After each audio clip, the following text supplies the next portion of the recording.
ادھر ادھر نظر دوڑایا, ایک چرواہا نظر آیا, اس کے قریب گئے اور پوچھا مجھے بکریوں کا دودھ چاہیے, بھوک لگی ہے. تو وہ چرواہا کہتا ہے کہ میں تم کو ضرور دودھ دے دیتا, لیکن یہ بکریاں میری نہیں ہیں, میرے مالک کی ہیں, میں کیسے تم کو دودھ دوں ان کی اجازت کے بغیر. تو حضرت امیر المومنین نے اس چرواہے کو آزمانا چاہا اور یوں کہا کہ ایک کام کی بات بتاؤں جس میں میرا بھی فائدہ ہے اور تیرا بھی فائدہ ہے, تو مجھ کو دودھ دے دے, میں تجھے پیسے دے دوں گا, تیرا بھی کام بن جائے گا, میری بھوک پیاس بھی مٹ جائے گی. رہی بات مالک کی, اس کو کیا پتا چلے گا جنگل کو بیابان میں. بزرگوں اور عزیز دوستو, یہ تقوی کی بات چلی تھی ابھی, اللہ کا ڈر جو خطبے کے اندر ہے.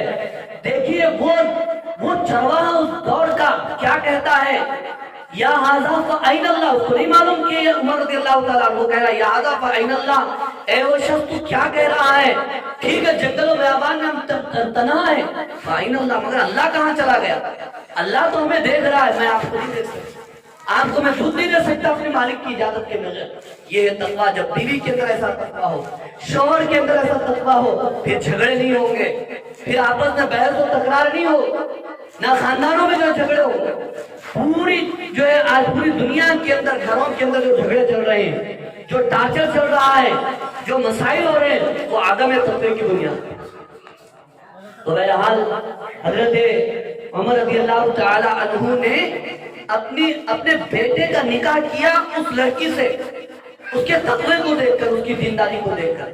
تو اللہ نے ان کی نسل میں جو اولاد تھی, وہ اولاد کون سی تھی, وہ اولاد یہ ہے کہ انہی کی نسل میں, یعنی وہ اس لڑکی سے اللہ نے دوسرے عمر کو پیدا کیا, جسے تاریخ میں دنیا عمر ابن عبدالعزیز خلیفہ ثانی اور خلیفہ جو ہے عمر ثانی کے نام سے جانتے ہیں.